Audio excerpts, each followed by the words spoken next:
لله وحده والصلاة والسلام على من لا نبي بعده أما بعد فأعوذ بالله من الشيطان الرجيم بسم الله الرحمن الرحيم كان الناس أمة واحدة فبعث الله النبيين مبشرين ومنذرين وأنزل معهم الكتاب ليحكم بين الناس فيما اختلفوا فيه وما اختلف فيه إلا الذين أوتوه من بعد ما جاءهم العلم بغيا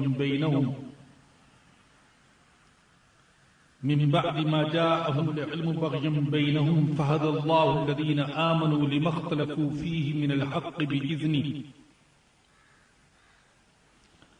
والله يهدي من يشاء إلى صراط مستقيم آمنت بالله صدق الله العلي العظيم وصدق رسوله النبي الكريم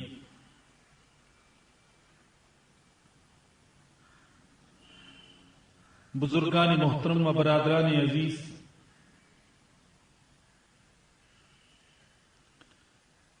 جیسا کہ اشتہارات کے ذریعے سے آپ جان چکے، ہماری آج کی اس ماہانہ نشست کا موضوع مکالمہ بین المذاہب اور وحدت ادیان ہے۔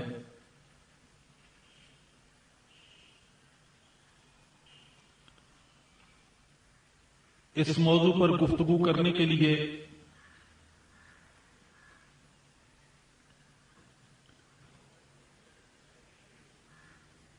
میں نے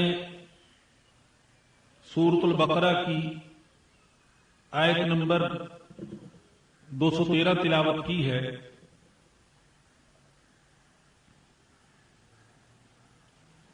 جس کا مفہوم یہ ہے، اللہ فرماتے ہیں کہ سارے کے سارے انسان ایک امت تھے، ایک جماعت تھے،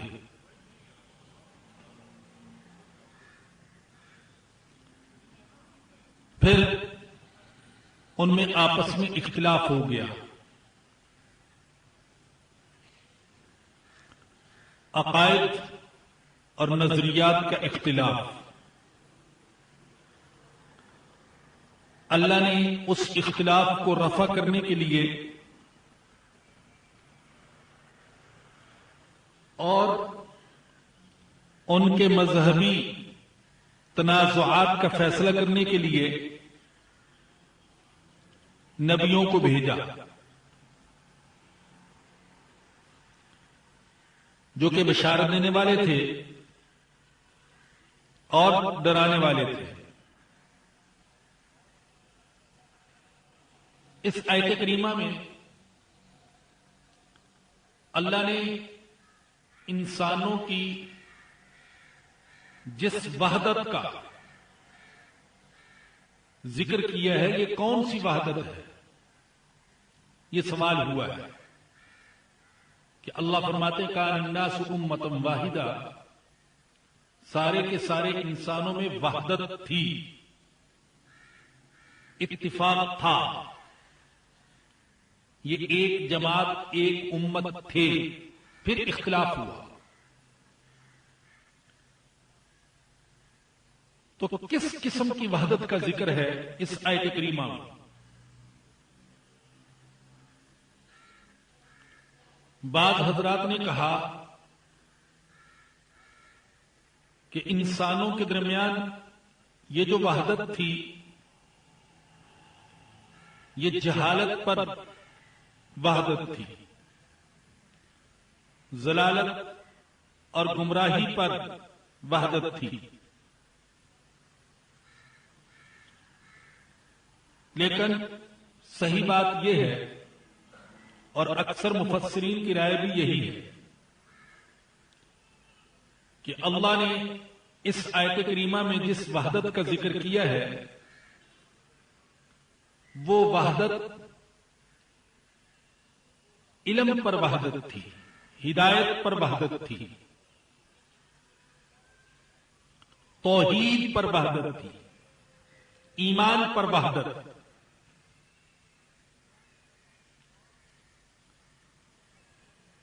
اور یہ ایسا دعویٰ ہے جو قرآن کریم کی دوسری آیات سے بھی ثابت ہے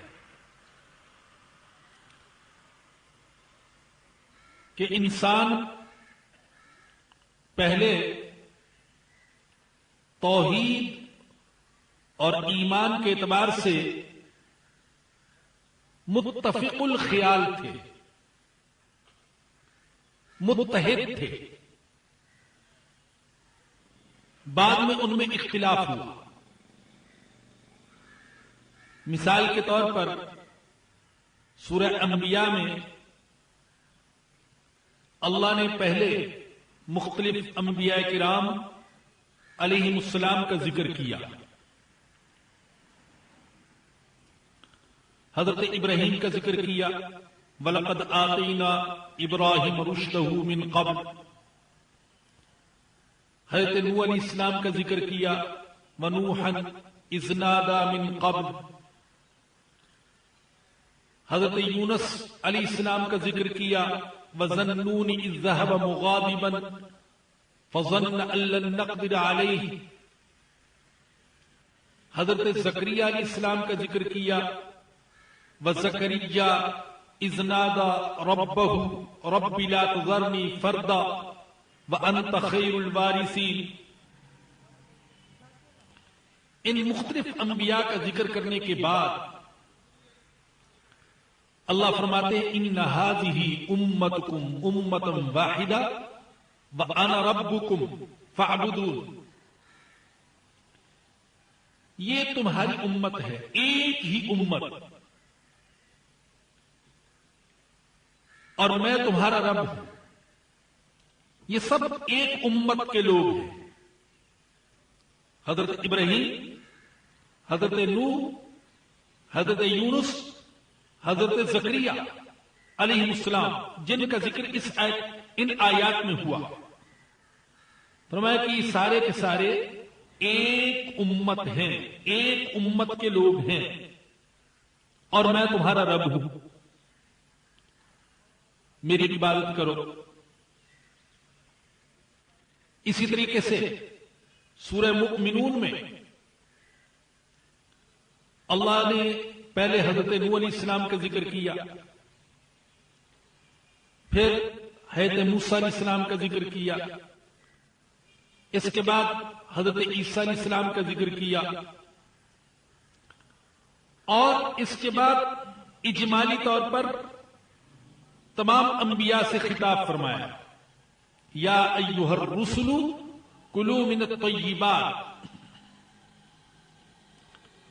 اور آخر میں فرمایا وَإِنَّ هَذِهِ أُمَّتُكُمْ أُمَّةً وَاحِدَةً وَأَنَا رَبُّكُمْ فَاتَّقُونِ۔ یہ تمہاری امت ہے، ایک امت، اور میں تمہارا رب ہوں، پس تم مجھ سے ڈرو۔ یہاں پر بھی اللہ نے تمام انبیاء کرام علیہ السلام کو ایک امت قرار دیا۔ سورہ یونس کی آیت نمبر 19 میں اللہ نے فرمایا وَمَا كَانَ النَّاسُ إِلَّا أُمَّةً وَاحِدَةً فَاخْتَلَفُوا۔ سارے کے سارے انسان ایک امت تھے، پھر انہوں نے آپس میں اختلاف کرنا شروع کیا۔ اور سورہ شورى کی آیت نمبر 13 سے تو بات بالکل واضح ہو گئی۔ اللہ فرماتے ہیں شرع لکم من الدین ما وصى به نوحا۔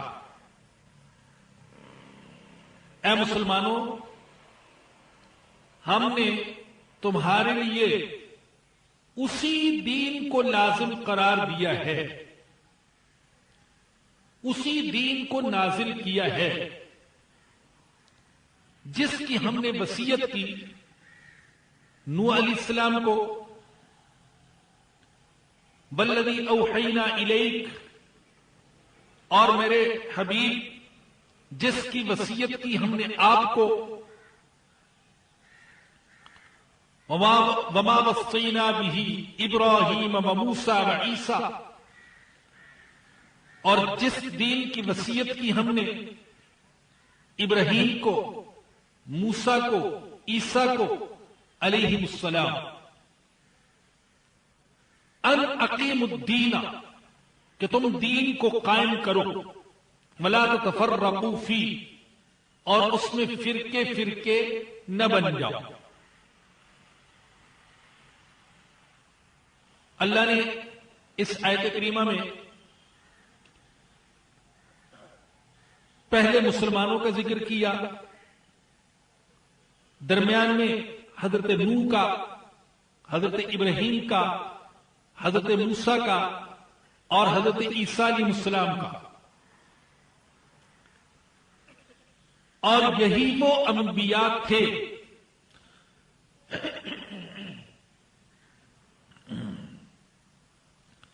جن کے نام لیوا دنیا میں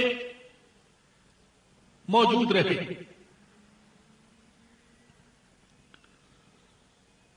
اور فرمایا کہ اے مسلمانوں، ہم نے تمہارے لیے وہی دین مقرر کیا ہے جو دین دوسرے انبیاء کرام علیہ السلام کا دین تھا، اور مسلمان اسی دین کی دعوت دیتے ہیں جو دین تمام انبیاء میں مشترک تھا۔ اس لیے کہ سارے انبیاء نے دعوت دی عقیدہ توحید کی، اللہ پر ایمان لانے کی،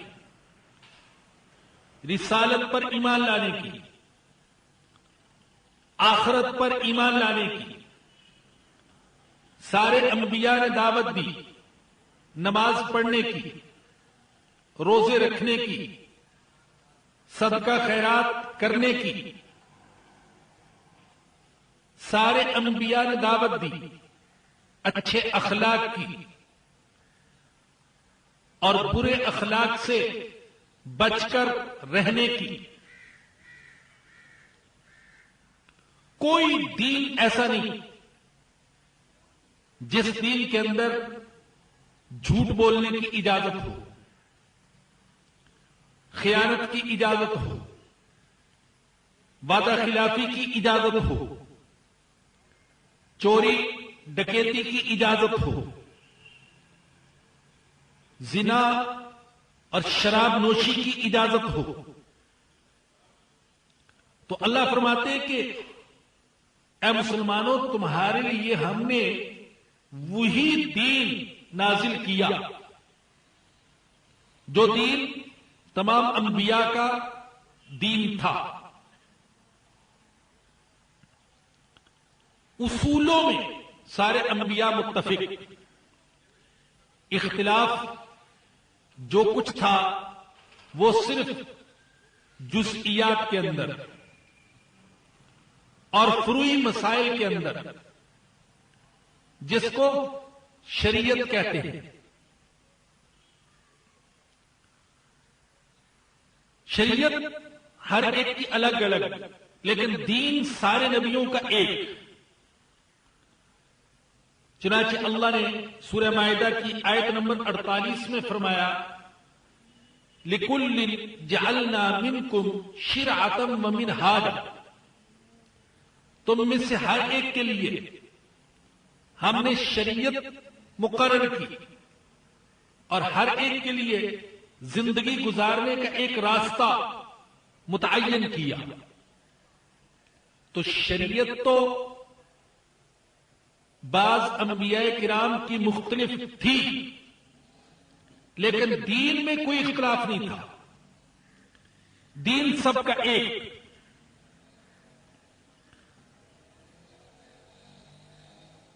اور حقائق بھی اس کی تائید کرتے ہیں. بظاہر بڑا عجیب لگتا ہے جب ہم کہتے ہیں کہ تمام انبیاء کرام علیہ السلام نے توحید کی دعوت دی اور دنیا کے ہر آسمانی مذہب کے اندر عقیدہ توحید تھا. آج جب ہم ان مذاہب کے ماننے والوں کو دیکھتے ہیں کہ وہ شرک میں مبتلا ہے تو بظاہر یہ دعویٰ بڑا عجیب لگتا ہے کہ کہا تو یہ جا رہا ہے کہ سب عقیدہ توحید کی دعوت دینے والے تھے، سب عقیدہ توحید پر ایمان رکھنے والے تھے، اور عملی طور پر نظر یہ آ رہا ہے کہ سوائے مسلمانوں اور چند ایک فرقوں کے باقی سب شرک میں مبتلا. لیکن اگر ہم بعض مذاہب کے ماننے والوں کے عمل کو نہ دیکھیں بلکہ ان کی اصل مذہبی کتابوں کو دیکھیں تو اس دعوے کی تائید ہوتی ہے کہ واقعتاً ہر آسمانی مذہب کے اندر اصل میں عقیدہ توحید ہی تھا. شرک کی آمیزش بعد میں ہوئی. آپ تورات کو دیکھیں، اس کی کتاب استثناء میں ہے. حضرت موسیٰ علیہ السلام نے خطاب کرتے ہوئے فرمایا، سنو اے بنی اسرائیل، ہمارا خدا ایک ہے. آپ انجیل کو دیکھیں، اس میں ہے حضرت عیسیٰ علیہ السلام نے خطاب کرتے ہوئے فرمایا، عظیم تو بس ایک ہے اور وہ خدا ہے. آپ تورات اور انجیل کو چھوڑیں، آپ سکھوں کی کتاب گرنتھ صاحب کو لے لیں، اس میں ہے کہ پالنہار ایک ہے. آپ ہندوؤں کی کتابیں دیکھیں، حالانکہ سب سے زیادہ شرک اور مظاہر پرستی اور بت پرستی وہ ہندوؤں میں، لیکن ہندوؤں کی اصل کتابیں اگر دیکھی جائیں تو ان میں بھی عقیدہ توحید ملتا ہے. چونکہ بنیادی جو اصول تھے یہ مسلمانوں اور دوسرے آسمانی مذاہب کے ماننے والوں میں مشترک تھے، ان میں کوئی اختلاف نہیں تھا.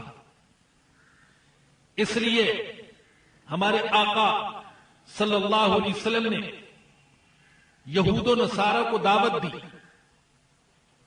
کہ آؤ ہم چند مشترکہ باتوں پر اتفاق کر لیں. آل عمران کی آیت نمبر 64 میں ہے، اللہ نے فرمایا، قل اے میرے حبیب آپ ان سے فرما دے، یا اہل کتاب، اے اہل کتاب، تعالوا الی کلمۃ سواء بیننا وبینکم، آؤ ہم ایک ایسی بات پر اتفاق کر لیں جو ہمارے درمیان اور تمہارے درمیان متفق علیہ ہے، جس میں کوئی اختلاف نہیں. اور وہ کیا؟ اللہ نعبد الا اللہ، کہ ہم اللہ کے سوا کسی کی عبادت نہ کریں، ولا نشرک بہ شیئا، اور اللہ کے ساتھ کسی کو شریک نہ ٹھہرائیں، ولا یتخذ بعضنا بعضا اربابا من دون اللہ، اور ہم اللہ کو چھوڑ کر ایک دوسرے کو معبود نہ بنائیں. یہ ہمارے آقا نے دعوت دی یہودیوں کو بھی اور عیسائیوں کو بھی کہ یہ چیز ہمارے درمیان اور تمہارے درمیان مشترک ہے، تو ہم اس پر اتفاق کر لیتے ہیں کہ شرک نہیں کریں. انسانوں کا سب سے بڑا مسئلہ اور سب سے بڑی بیماری کل بھی شرک تھا، اور آج بھی سب سے بڑی بیماری وہ شرک ہے۔ بعض لوگ سمجھتے ہیں کہ آج شرک نہیں ہے، آج بھی انسانوں کا سب سے بڑا مسئلہ وہ شرک ہے۔ اور جب میں شرک کی بات کرتا ہوں تو میں یہ کہنے پر مجبور ہوں کہ آج تو انسان نے شرک کے میدان میں بھی ترقی کر لی۔ پہلے انسان کا شرک وہ مظاہر کی پرستش تک محدود تھا۔ مثلا انسان سورج کی عبادت کرتا، چاند کی عبادت کرتا، ستاروں کی عبادت کرتا، سمندر کی، دریا کی، درختوں کی، حیوانوں کی، خطرناک اور خوفناک چیزوں کی، زمین کی، آسمان کی۔ لیکن آج انسان اس سے بھی کچھ آگے بڑھا اور انسان خود خدائی کا دعوے دار بن گیا۔ انسان خود اپنی پرستش کر رہا ہے، اپنی عبادت،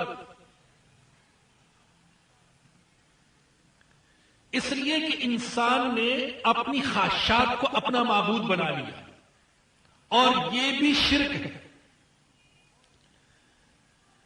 حدیث میں آتا ہے کہ جب قرآن کریم کی یہ آیت کریمہ نازل ہوئی عیسائیوں کے بارے میں، اتخذوا احبارہم ورہبانہم اربابا من دون اللہ، انہوں نے اللہ کو چھوڑ کر اپنے صوفیوں کو اور اپنے مولویوں کو معبود بنا لیا، رب بنا لیا۔ تو ایک صحابی نے عرض کیا، یا رسول اللہ ایسا تو نہیں ہے، ہم اپنے مولویوں کو اور اپنے صوفیوں کو رب نہیں سمجھتے۔ انہوں نے مطلب یہ سمجھا کہ رب تو وہ ہوتا ہے جس کے سامنے رکوع کیا جائے، جس کے سامنے سجدہ کیا جائے، اور ہم اپنے مولویوں، اپنے پیروں، اپنے مشائخ کے سامنے سجدہ نہیں کرتے، لہذا ہم ان کو رب بھی نہیں سمجھتے۔ تو ہمارے آقا صلی اللہ علیہ وسلم نے وضاحت کرتے ہوئے فرمایا کہ ایسا نہیں ہے کہ تمہارے مذہبی رہنما اور مشائخ جس چیز کو حلال کہتے ہیں تم بھی حلال کہتے ہو، اور جس چیز کو وہ حرام کہتے ہیں تم بھی حرام کہتے ہو۔ تو انہوں نے عرض کیا اللہ کے نبی ایسا تو ہے؟ تو فرمایا یہی مطلب ہے اللہ کو چھوڑ کر ان کو رب بنانے کا۔ اور آج انسان نے اپنی خواہشات کو اس مفہوم میں رب بنا لیا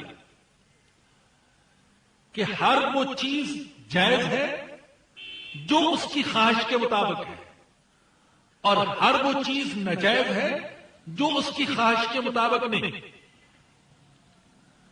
خواہشات کو سب سے بڑی اتھارٹی حاصل ہو گئی قانون سازی میں، تحلیل اور تحریم میں، کسی چیز کو حلال یا حرام ٹھہرانے میں۔ خواہشات نے کہا شراب حلال ہونی چاہیے تو انسان نے شراب کو حلال کر دیا، زنا حلال ہونا چاہیے حلال کر دیا، ہم جنس پرستی جائز ہونی چاہیے جائز کر دیا، جو خواہشات نے چاہا۔ تو انسان نے آج رب بنا لیا خود انسان کو، اپنی خواہشات کو۔ تو میں بتا یہ رہا تھا کہ سب سے بڑا مرض کل بھی انسان کا وہ شرک تھا، اور آج بھی انسان کا سب سے بڑا مرض وہ شرک ہے۔ تو اس لیے ہمارے آقا صلی اللہ علیہ وسلم نے دعوت دی اہل کتاب کو کہ ہم اس پر اتفاق کر لیں کہ ہم شرک نہیں کریں گے، کسی کو اللہ کے علاوہ معبود اور رب نہیں بنائیں گے، اس پر اتفاق کریں۔ مگر اس کے لیے وہ آمادہ نہ ہوئے، تو قرآن نے ایک بات تو ہمیں یہ بتائی کہ تمام انبیاء کرام علیہ السلام کا دین ایک تھا۔ آدم علیہ السلام سے لے کر حضرت عیسیٰ علیہ السلام تک تمام انبیاء کا دین ایک، اور وہ کون سا دین تھا؟ قرآن نے یہ بھی بتا دیا کہ وہ دین اسلام تھا۔ ہر نبی کا دین اسلام تھا اور ہر نبی مسلم تھا۔ اسی لیے اللہ نے سورہ آل عمران میں فرمایا ان الدین عند اللہ الاسلام، اللہ کے نزدیک دین وہ صرف اسلام ہے۔ اور سورہ آل عمران ہی میں فرمایا افغیر دین اللہ یبتغون، کیا یہ لوگ اللہ کے دین کے علاوہ کوئی اور دین تلاش کرتے ہیں؟ بلہ اسلم من فی السماوات والارض طوعا وکرہا والیہ یرجعون، کائنات کی ساری مخلوق اللہ کے سامنے مسلم ہے، ان کو بھی مسلم بننا پڑے گا۔ تو اسلام کے علاوہ اللہ نے فرمایا کہ کوئی دوسرا دین قبول نہیں۔ وَمَن يَبْتَغِ غَيْرَ الْإِسْلَامِ دِينًا فَلَن يُقْبَلَ مِنْهُ، جو کوئی اسلام کے علاوہ کوئی دوسرا دین تلاش کرے گا تو اس سے اس دین کو قبول نہیں کیا جائے گا۔ اور سورہ بقرہ ہی میں فرمایا ما کان ابراہیم یہودیا ولا نصرانیا ولکن کان حنیفا مسلما، ابراہیم علیہ السلام نہ یہودی تھے نہ عیسائی تھے، بلکہ وہ یکسو ہونے والے مسلم تھے۔ یہودی دعویٰ کرتے تھے حضرت ابراہیم علیہ السلام کے بارے میں کہ وہ یہودی تھے، عیسائی دعویٰ کرتے کہ وہ عیسائی تھے۔ اللہ نے فرمایا نہیں، نہ وہ یہودی تھے اور نہ وہ نصرانی تھے، بلکہ وہ مسلم تھے۔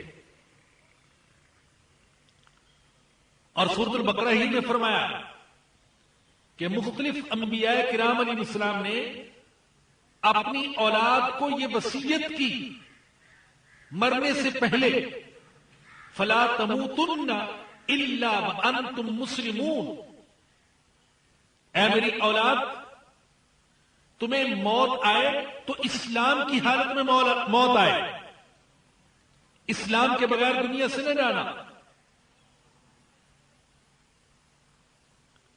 دو باتیں میں نے بتائی اب تک۔ ایک بات تو یہ کہ تمام انبیاء کرام علیہ السلام کے درمیان دین ایک ہی مشترک تھا، سب کا دین ایک تھا۔ اور دوسری بات یہ کہ وہ دین اسلام تھا۔ دین کا معنی کیا ہے اور اسلام کا معنی کیا ہے؟ دین کا معنی یہ ہے کہ حاکمیت کا حق صرف اللہ کے لیے مخصوص ہے، اللہ کے علاوہ کوئی دوسرا حاکم نہیں۔ اور اسلام کا معنی کیا ہے؟ اپنی مرضی کو اللہ کی مرضی کے تابع کر دینا۔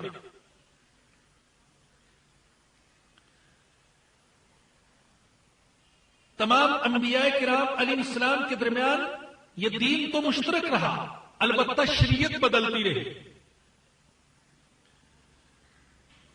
حضرت آدم علیہ السلام سے انسانیت کے سفر کا آغاز ہوا.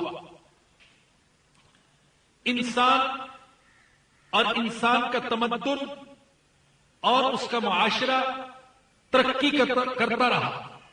اس کی ضروریات بدلتی رہی. شریعتوں میں بھی تبدیلی آتی رہی.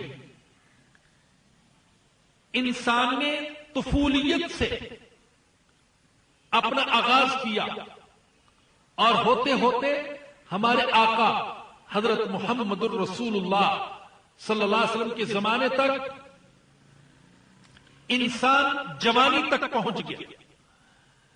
جب انسان کا انسانیت کا شباب آ گیا تو اللہ پاک نے آخری اور کامل اور مکمل دین نازل فرما دیا. کامل اور مکمل شریعت جس میں کوئی تبدیلی نہیں ہو سکتی. دین میں تو تبدیلی ہوئی نہیں. آدم علیہ السلام سے لے کر حضرت محمد الرسول اللہ صلی اللہ علیہ وسلم تک دین ایک رہا. شریعت بدلتی رہی. لیکن جب انسانیت کا شباب آیا تو اب اللہ نے شریعت میں بھی تبدیلی کا سلسلہ ختم فرما دیا. اور یہ آیت کریمہ حجۃ الوداع کے موقع پر نازل فرما دی. اليوم اکملت لکم دینکم واتممت علیکم نعمتی ورضیت لکم الاسلام دینا. آج میں نے تمہارے لیے تمہارے دین کو مکمل کر دیا اور تم پر اپنی نعمت کو مکمل کر دیا اور تمہارے لیے اسلام کو دین کے طور پر پسند فرما لیا. یہ آیت کریمہ یا اس مضمون کی کوئی آیت نہ تورات میں نازل ہوئی نہ انجیل میں نازل ہوئی. اسی لیے جب یہ آیت کریمہ بعض یہودیوں نے سنی تو انہوں نے کہا کہ اگر اس مضمون کی آیت ہماری کتاب میں نازل ہوتی تو ہم اس کے یوم نزول میں جشن منایا کرتے. تو سیدنا عمر بن خطاب رضی اللہ تعالیٰ عنہ نے فرمایا کہ ہاں مجھے معلوم ہے کہ یہ آیت کہاں نازل ہوئی اور کس دن نازل ہوئی. یوم عرفہ کے موقع پر یہ آیت کریمہ نازل ہوئی. جمعے کا دن تھا اور عرفات کا مقام تو ہمارے لیے تو وہ ویسے ہی جشن کا دن تھا, خوشی کا دن تھا. لیکن مسلمان جشن دنیا کے انداز میں نہیں مناتے. مسلمانوں کے جشن منانے کا انداز اپنا ہے. تو شریعت کامل اور مکمل ہو گئی اور اللہ نے یہ اعلان فرما دیا کہ اب دین مکمل ہو گیا اور اسلام کو پوری انسانیت کے لیے دین کے طور پر میں نے پسند کر لیا اور اب اس میں کوئی ترمیم, کوئی تنسیخ, کوئی کمی, کوئی زیادتی وہ نہیں ہو سکتی. اور ہمارے آقا کے بارے میں فرما دیا کہ آپ کسی مخصوص زمانے اور مخصوص قوم کے لیے نبی بن کر نہیں آئے بلکہ آپ ساری انسانیت کے لیے اور سارے زمانوں کے لیے نبی بن کر آئے ہیں. قل یا ایھا الناس انی رسول اللہ الیکم جمیعا وما ارسلناک الا رحمتا للعالمین. اور اب جب کہ شریعت میں تبدیلی کی ضرورت نہ رہی اور مزید وحی نازل ہونے کی ضرورت نہ رہی تو اللہ نے نبوت کا دروازہ بھی بند کر دیا. فرمایا کہ ما کان محمد ابا احد من رجالکم ولکن رسول اللہ وخاتم النبیین. تو میرے بھائیوں اور میری بہنوں, اب تک جو گفتگو ہوئی اس میں ایک بات یہ عرض کی گئی کہ تمام انبیاء کرام علیہ السلام کا دین وہ ایک تھا، اور دوسری بات یہ کہ وہ دین اسلام تھا، اور تیسری بات یہ کہ دین تمام انبیاء کا ایک تھا، شریعتیں مختلف رہیں اور شریعت کے احکام میں تبدیلیاں ہوتی رہیں۔ نماز کا حکم ہر امت میں تھا، زکوٰۃ کا حکم ہر امت میں، روزے کا حکم ہر امت میں، لیکن صورت مختلف۔ مگر جب آخری پیغمبر تشریف لائے اور آخری کتاب نازل ہوئی تو اللہ نے شریعت میں بھی تبدیلی کا دروازہ بند کر دیا۔ اب دین بھی ایک اور ساری انسانیت کی شریعت بھی ایک، اب اس میں کوئی تبدیلی نہیں ہو سکتی۔ اس تمہیدی گفتگو کے بعد اب ان سوالات کی طرف آئیں جو اشتہار میں اٹھائے گئے۔ پہلا سوال تو یہ اٹھایا گیا کہ مکالمہ بین المذاہب کی ضرورت و اہمیت کیا ہے؟ ایک وضاحت تو میں یہ کر دوں کہ مکالمہ بین المذاہب کے دو مفہوم لیے جا سکتے ہیں۔ ایک مفہوم تو یہ کہ مختلف مذاہب کے لوگ کسی علمی مجلس کا انعقاد کریں، کوئی فورم طے کرے، مذاکرات کی میز پر بیٹھے اور علمی ماحول میں ایک دوسرے کی بات سنے اور سنائے۔ یہودی اپنے مذہب کے بارے میں بتائیں، عیسائی اپنے مذہب کے بارے میں بتائیں، ہندو، سکھ، مجوسی اپنے مذاہب کے بارے میں بتائیں، ان کی خصوصیات کا ذکر کریں، اور مسلمان اپنے مذہب کے بارے میں بتائیں، تاکہ یہ پتہ چل سکے کہ ان میں سے کون سا مذہب ہے جو ہر زمانے اور ہر جگہ کے انسان کے سارے تقاضے اور ساری ضروریات پوری کر سکتا ہے، مادی ضروریات بھی اور روحانی ضروریات بھی۔ کون سا مذہب ہے جو عقل اور فطرت کے زیادہ قریب ہے؟ کون سا مذہب ہے جو سارے مذاہب میں سے زیادہ محفوظ ہے؟ اس اعتبار سے ایک علمی گفتگو ہو۔ الحمدللہ ہم اس مکالمہ کے قائل ہیں کہ ایسا مکالمہ ہونا چاہیے، اور مسلمانوں کو اس مکالمے کے لیے ہر وقت تیار رہنا چاہیے۔ ایک تو مکالمے کا یہ مفہوم ہے، مکالمہ بین المذاہب کا۔ دوسرا مفہوم مکالمہ بین المذاہب کا وہ یہ ہے کہ مختلف مذاہب کے لوگ جمع ہوں اور معاذ اللہ وہ کچھ لو اور کچھ دو کی بنیاد پر مفاہمت کا ماحول پیدا کریں، کہ مسلمان اپنے بعض نظریات سے دستبردار ہو جائے، عیسائی، یہودی اور فلاں اپنے بعض مسلمہ مذہبی اصولوں سے دستبردار ہو جائے، تاکہ ان کے درمیان مفاہمت کی کوئی صورت نکالی جا سکے۔ اس قسم کے مکالمہ کے ہم قائل نہیں ہیں۔ اگر مکالمہ اس بنیاد پر ہو